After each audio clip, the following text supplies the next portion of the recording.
Hare Krishna, bienvenidos a todos a nuestra tercera lectura del libro Sri Guru y su Gracia de Srila Bhaktivinoda Siddhanta Goswami Maharaj. Vamos a comenzar con las glorificaciones al Maestro Espiritual. Juan Janati Mirada Chayana Jana Salakaya Satsuru Militan Jenastima Sri Gurave Namaha. Glorificación a su santidad Srila Bhakti-Niskama Shanta Maharaj, actual presidente Sevaí Acharya del Sri Chaitanya Saraswat Math. Jagannatha Prasadena Nityananda Kripanava Rupa Saraswati Dharan Vayami Gurun Ir Diksam Niskama Bhakti Datayo Shanta Swami Mahamadmi Radadase Nisevan Sat Karoti Vayatan Sada Apasidanta Ripuja Bhaktisiddhanta Varnanat Tasmai Namo Guru Rude Premadayini Satpate Vaijanikan Samacharya Rupa Marge Dirdan Estitat Guru Satya Kripandate Bhakti Yoga Pradivat Nityan Gaura Sankirtan Dayan Villanena Vivarditam Lalita Dakshina Dasan Tan Namami Guru Vir Sam. Traducción. Por la misericordia del Señor Jagannatha y la compasión ilimitada de Sri Nityananda Prabhu, mi Gurú lleva el linaje de Srila Rupa Goswami y Srila Bhaktisiddhanta Saraswati Thakura. Adoro a un maestro espiritual tan divino, aquel que otorga devoción sin ningún otro deseo, Anja Avilas.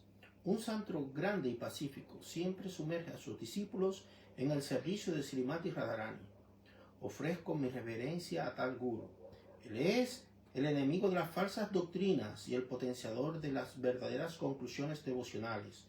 Me inclino ante un Guru tan puro que otorga amor divino y guía por el camino recto. Con conocimiento científico sigue firmemente el camino de Sri Rupa Goswami. Fortalecido por la fuerza del Guru, otorga gracia, iluminando el camino del Bhakti Yoga como una lámpara brillante. Él adora constantemente a Gaura mediante el Sankirtana, difundiendo su gloria con profundo conocimiento. Me inclino profundamente ante ese Guru, quien es el sirviente del sirviente de Sri Lalita Devi. O sea, la glorificación a mi maestro espiritual instructor. Ahora le voy a hacer la glorificación a mi maestro espiritual iniciador, que me inició en el camino Vaishnava, Srila Bhakti-Niskama Acharya Goswami Maharaj. Puya Sir Guru Varga Bandita Mahabhavam Vitaya Sada Paurva Parva Parampara Prachalita Praya Pramurtate Bhakta Nirman Nihatraya Nirvitan Saran Sakan Sandaran Mandesin Gurudeva Natasira Acharya Varjaniham Prerakan Pracha Prachaya Sijjanan Bhakti Varmani Bhakta Nimalan Acharya Swaminam Prananami Aham. Inclino mi cabeza en eterna obediencia a mi Gurudev, el mejor de los Acharya, Srila Bhakti Nirmal Acharya Maharaj. Él es el guardián siempre vigilante e inquebrantable de la corriente de la devoción pura, cuya forma más elevada emana de nuestro venerado Sri Rupa Guru Varga, en su exclusiva dedicación a Mahabhava Srimati Radharani. Ofrezco mis respetuosas reverencias a Swami Bhakti Nirmal Acharya Maharaj, que inspira con energía a todos los discípulos orientales y occidentales en el camino de la devoción pura.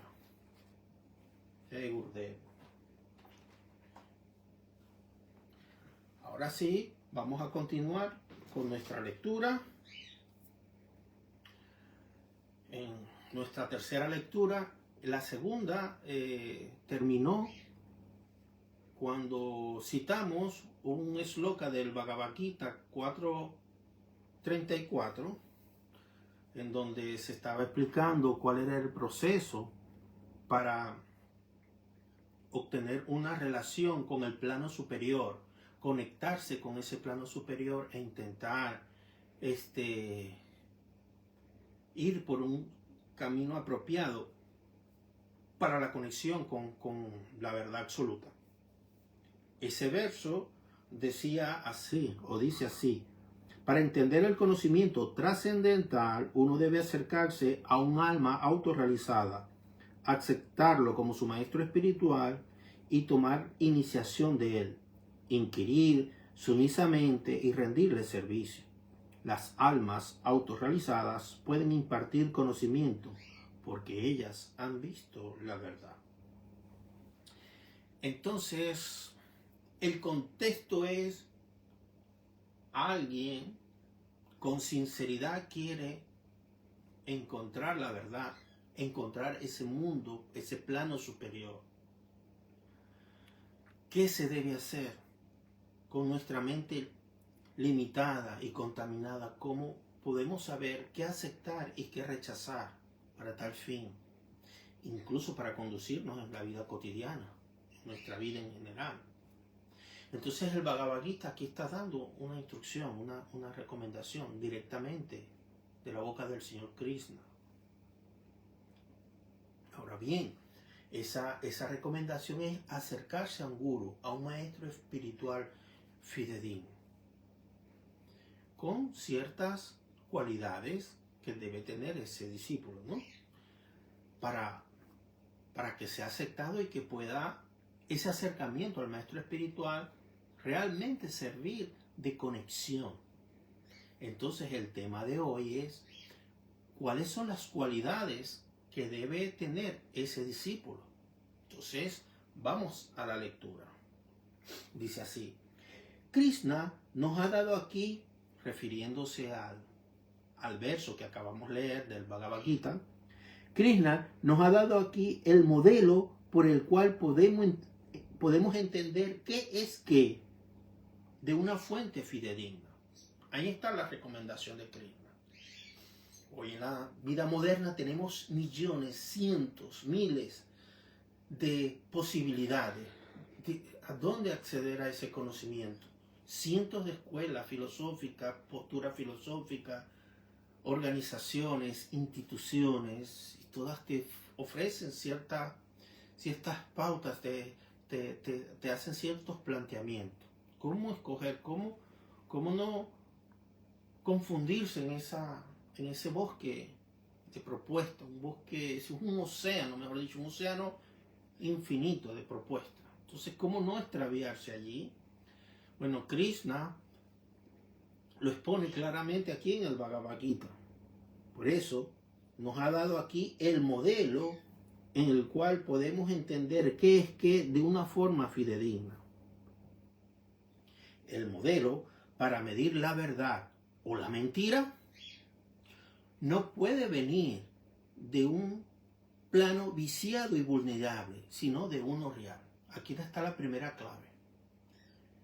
Para acceder al plano superior, no podemos confiarnos en nada que venga o que sea originario del plano limitado e inferior, porque no es su campo de acción. Su campo de acción es el plano material, es un plano contaminado. Entonces, a partir de este plano contaminado, ¿cómo podemos acceder a lo superior? Imposible. Y ahí de entrada lo está diciendo el Señor Krishna, ¿no? Entonces, para que esto se haga realidad, debemos tener 3 calificaciones. Si aceptamos el consejo del Señor Krishna, nos acercamos a un maestro espiritual. Ese aspirante a discípulo tiene que tener 3 calificaciones. Las menciona en el verso, que son Pranipad, Parisprasna y Seva. Pranipad significa que debemos rendirnos a ese conocimiento, porque no es una clase ordinaria de conocimiento, el cual, como un sujeto, lo podemos convertir en nuestro objeto. Este conocimiento es súper subjetivo. Cuidado, dice el gurú. Este conocimiento, el que estamos buscando, es súper subjetivo. Puede ser tal vez un poco complicado entender esta frase. Voy a intentar, por la gracia de mi Gurudev, intentar explicarlo. Esto lo que quiere decir que en este plano material, en este mundo material, la norma es que hay un sujeto y un objeto. Y el sujeto estudia el objeto y de ahí se extrae el conocimiento. Por ejemplo, un ingeniero estudia, por ejemplo, un ingeniero mecánico estudia una pieza, estudia unos materiales y saca conclusiones y puede de esas conclusiones elaborar teorías, elaborar cosas para a través de ese material transformarlo en otras piezas o extraer las condiciones de ese material de durabilidad o no. O un técnico en matemática o un profesor de matemática estudia alguna fórmula, saca conclusiones de esa fórmula, la ve cómo la puede aplicar en un contexto y así. Entonces está el profesor, está el ingeniero, está el médico, está cualquier persona que estudia, un biólogo, por ejemplo, ve una planta y van y la estudian y la someten al microscopio, a otro tipo de estudio. Entonces está el sujeto, que es el científico, el que va a estudiar, y está el objeto de estudio. Entonces el proceso es que el sujeto se acerca al objeto de estudio, lo analiza, lo procesa, lo estudia, saca conclusiones y esas conclusiones obtiene ese conocimiento que él está buscando. Ahora bien, eso está todo muy bonito, pero eso funciona así aquí, en este mundo material. Pero resulta y acontece que no todos los procesos que se cumplen en el mundo material se dan tal cual en el mundo superior. Hay muchos que citan a veces una frase del libro del Trimegistro, ¿no? Que dice, como es arriba es abajo. Eso no es necesariamente así. Según los Vedas, no. De hecho, este abajo o este plano material es un reflejo perverso, o sea, pervertido de lo que es en realidad el mundo superior. Los maestros hacen el ejemplo de un árbol de baniano, que es un árbol que se da mucho allá en India, que es gigantesco, es hermoso y se refleja en el agua. Pero cuando se refleja en el agua, se refleja al revés. Eso es para simbolizar que en este mundo material es un reflejo muy distinto de lo que es el original, la condición original del plano superior. Por lo tanto, eso de que como es arriba es abajo, eso no se repite como un loro de generaciones y generaciones, y no es del todo así. Aquí en el mundo material sí puede funcionar este sistema de que viene un sujeto y un objeto. Pero en el mundo espiritual, Gurudev, Srila Guru Maharaj, Srila Bhakti Praksasiddhanta de Goswami Maharaj, conocido como el guardián de la devoción, dice que en el mundo espiritual no funciona así, porque es súper subjetivo. Es decir, que el mundo espiritual está más allá de lo que aquí conocemos como sujeto. O sea, los que podemos tener a condición aquí de sujetos, en el mundo superior, no. Vamos a avanzar para que entendamos. Podemos ser los sujetos en este mundo material, pero tendremos que volvernos objetos para ser manejados por el superconocimiento de ese plano. Claro. Porque en este plano hay un conocimiento. Eso es cierto. Sine qua non, es así. Pero el conocimiento que hay en este plano material es ese, conocimiento material. Y se explica y se entiende a través de procesos materiales y de sujetos con un cuerpo material. y con la mente, que también en cierta manera es material. Pero el mundo superior también tiene un conocimiento, pero es un conocimiento superior. Y como lo dije antes, este mundo material es un reflejo pervertido del mundo superior. Entonces, si aquí nosotros somos si aquí nosotros somos sujetos y objetos, en el mundo superior no podemos ser sujetos. Tenemos que volvernos objetos, dice el maestro. Es decir, permitir ser manejado, ser transformado por ese super conocimiento que está más allá de nuestras capacidades. Así que estamos hablando de 3 calificaciones que debe tener un discípulo. Las recuerdo: Pranipat, Pariprasna y Seva. Pranipat significa que uno debe volverse, significa que uno debe acercarse al maestro espiritual diciendo: ya terminé con la experiencia de este mundo externo, ya no tengo encanto por nada de este plano donde ya he viajado. Ahora me ofrezco exclusivamente en su altar, quiero tener su gracia.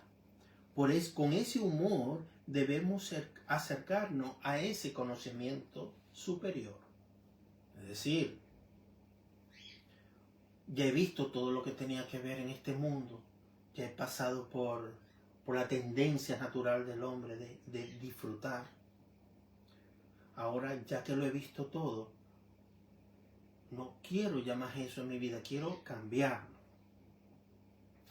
Y eso es muy importante, tenerlo en consideración, porque yo he visto personas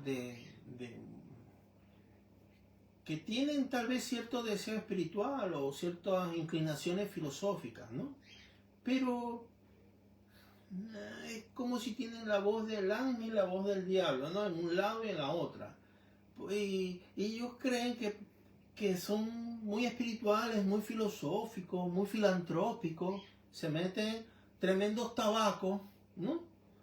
Con su whiskycito y se reúnen en unas comilonas y bueno, discuten acerca de la verdad, de las virtudes, de los vicios. Entonces hablan de los vicios y se fuman tremendos tabacos y van tomando su whisky. Y todavía tienen el tupé de hablar acerca de lo que es la verdad, acerca de lo que es la moral, acerca de lo que es el vicio, que es lo más importante. Entonces, quieren hablar de vicio y de virtud en medio de conversaciones con tabaco y bebidas alcohólicas. ¿No les parece que eso es contradictorio? ¿No parece que eso es hipocresía? ¿No les parece que eso es ignorancia? ¿No les parece que eso es increíble que suceda? Pero sí sucede, yo lo he visto con estos ojos. Y te dicen hermano y todo y qué tal, pero si te ven que no comparte esos ideales de estarte emborrachando y fumando, entonces ya te ven como un rarito, ¿no? Ese es el problema de muchas instituciones y organizaciones que en el fondo son hipócritas porque no se practica lo que se predica o lo que está tal vez sí en buena forma en sus bases filosóficas. Entonces, en resumen, el primer requisito de un discípulo es acercarse con ese deseo sincero de aprender. Pranipat. Pariprasna significa investigación honesta. El siguiente requisito.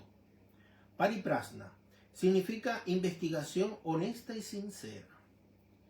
Debemos inquirir no con tendencia de discutir o argumentar, sino que todos nuestros esfuerzos deben ser concentrados en forma positiva para entender la verdad, sin espíritu de duda y suspicacia. Debemos tratar de entender esa verdad con toda atención, porque viene de un plano de realidad más elevado del que jamás hayamos conocido.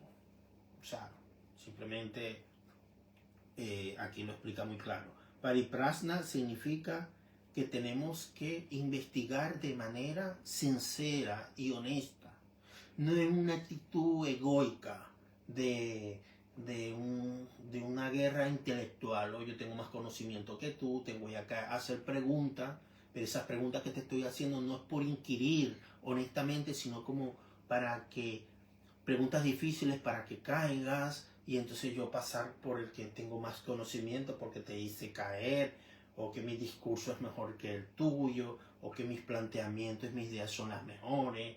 O sea, ese ego espiritual. En este caso, ante el maestro espiritual, uno se tiene que mostrar humilde y sincero. Eso es lo que significa pariprasna. Finalmente, el otro requisito, el tercero, es sevaya. Sevaya significa servicio y es lo más importante. Estamos tratando de lograr este conocimiento, no para obtener la ayuda de ese plano, ni utilizar esa experiencia para vivirla aquí. Más bien debemos comprometernos a servir ese plano. Ese es otro punto importante. Mucha gente aprende cosas, pero es para intentar aplastar a los demás, para mantener a los demás subyugados. No, yo estoy en esta escuela, tengo un grado tal, he alcanzado cierto nivel y con ese nivel trato siempre de amedrentar y pisar a los que están por debajo. Aunque no lo se haga públicamente, en el fondo esa es la idea, o lo hacen muchas escuelas, sobre todo aquellas que son por grado. Y en general es así, aunque no sean escuelas o instituciones, también en general algunas personas cultivan un conocimiento pero para sentirse superior a los demás. Incluso algunos hasta aún peor, no solamente para sentirse superior, sino para manipular a las masas, para manipular a las personas. Y eso se puede ver en YouTube, cientos de canales supuestamente de misterio, de estudio de la verdad, y lo que es, eso es un arroz con mango allí, que lo que hacen es hacer un gran daño a la sociedad. Entonces, todas estas personas lo que usan es el conocimiento a su favor. O sea, obtienen el conocimiento y lo ponen el conocimiento a servirlos a ellos mismos para sus intereses y tendencias animales. Tendencias que todos tenemos que están más o menos relacionadas al plano animal o como mínimo al plano material. Entonces estamos explotando el conocimiento para nuestro beneficio. En cambio, aquí los maestros dicen que seva es que nosotros debemos presentarnos ante ese conocimiento es con la intención de seguirlo sirviendo, de servirlo a Él, no que Él nos sirva a nosotros. Por eso, como decía el maestro, en el mundo superior no podemos ser, no vamos a ser sujetos, vamos a ser objetos. Vamos a ser objetos, vamos a servir, no a buscar que nos sirvan a nosotros. Por eso el maestro dice, sevaya, el servicio es lo más importante, ese humor del servicio, en que puedo servir, en que puedo ayudar, en que te puedo hacer, en que puedo colaborar. No esperar a que me vengan a servir. Mientras más conocimiento tenga una persona, más debería ser su actitud y actividad de servicio ante otros. Así es que se puede medir más o menos el conocimiento que alguien pueda tener, viendo su capacidad de servicio. Mientras menos capacidad de servicio, en realidad poco conocimiento tiene. Aunque aparentemente tenga guindado en la pared 1 millón de títulos o tenga una biblioteca de 1 millón de libros, eso no tiene nada que ver. Su conocimiento es pobre. Como decía Srila Prabhupada, tiene poco acopio de conocimiento. o a veces era más duro, decía poco acopio neuronal. Ese tipo de persona. Así que solamente con esa actitud podemos acercarnos a ese plano de conocimiento para servirlo. Y no que Él nos sirva. Voy a detener la lectura aquí y la continuamos en la próxima. Pero más o menos, en resumen, esas son las 3 cualidades que tiene que tener un discípulo. Ser paripranat, pranipat, pariprasana y seva. Es decir, humildad, sinceridad y servicio. Son los 3 pilares, lo repito. Humildad, sinceridad y servicio. Esas son las 3 cualidades que tiene que tener un discípulo o un aspirante a discípulo para poder encaminarse bajo la instrucción de un maestro espiritual. Espero que haya sido de provecho esta lectura. Disculpen cualquier fallo de mi parte y nos vemos en una próxima y que pasen excelente día. Hare Krishna.